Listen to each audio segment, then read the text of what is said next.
Charlie Kirk is shot in the neck from 200 yards away, right in the jugular vein. And as people are running away, the police somehow find this guy who was a patsy.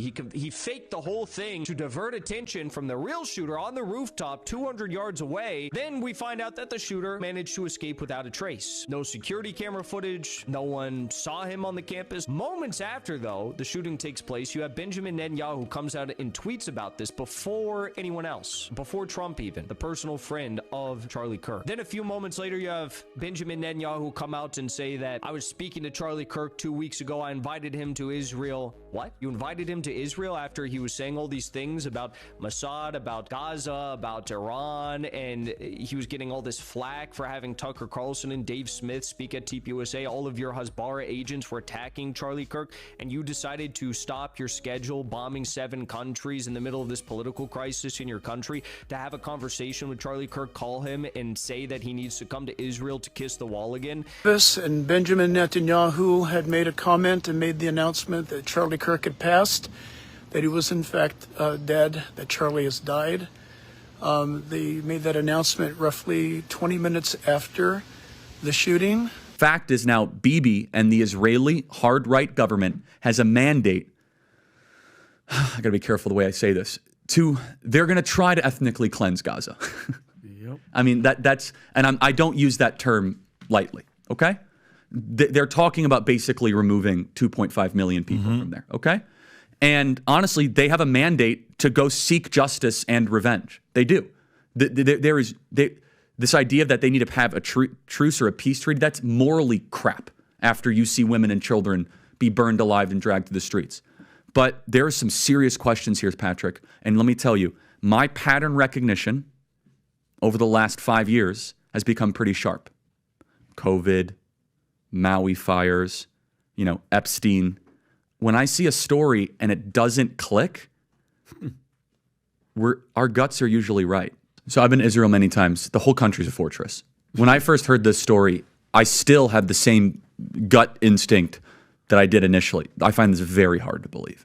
I've been to that Gaza border. You cannot go 10 feet without running into a 19-year-old with an AR-15 or an automatic machine gun that is an IDF soldier. Right? The whole country is surveilled. And so let me just kind of go through this. We don't talk about Israeli politics very often, and most Americans don't know this. The last 9 months, Israel was on the brink of civil war.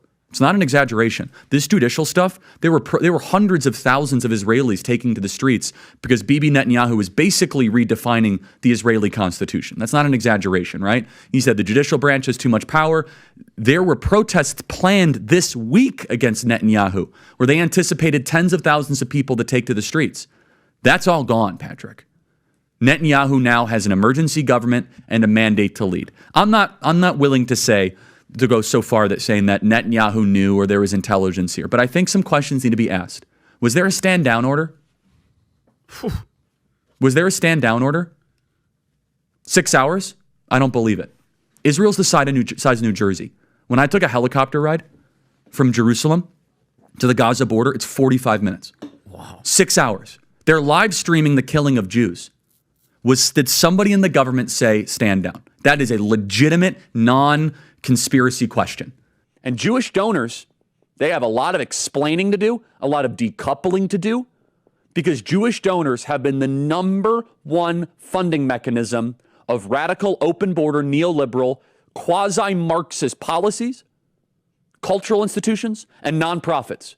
This is a beast created by secular Jews. And now it's coming for Jews, and they're like, what on earth happened? And it's not just the colleges. It's the nonprofits, it's the movies, it's Hollywood, it's all of it.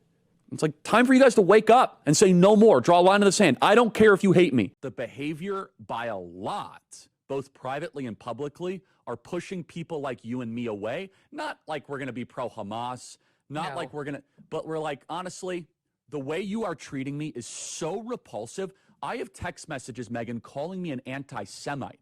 I am learning biblical Hebrew and writing a book on the Shabbat. I honor the Shabbat, literally the Jewish Sabbath. I visit Israel and fight for it. And there's another article out in the Times of Israel today. I could read it on air. I was just reading before I got on. Charlie, what are you doing? Like, why are you, what am I doing?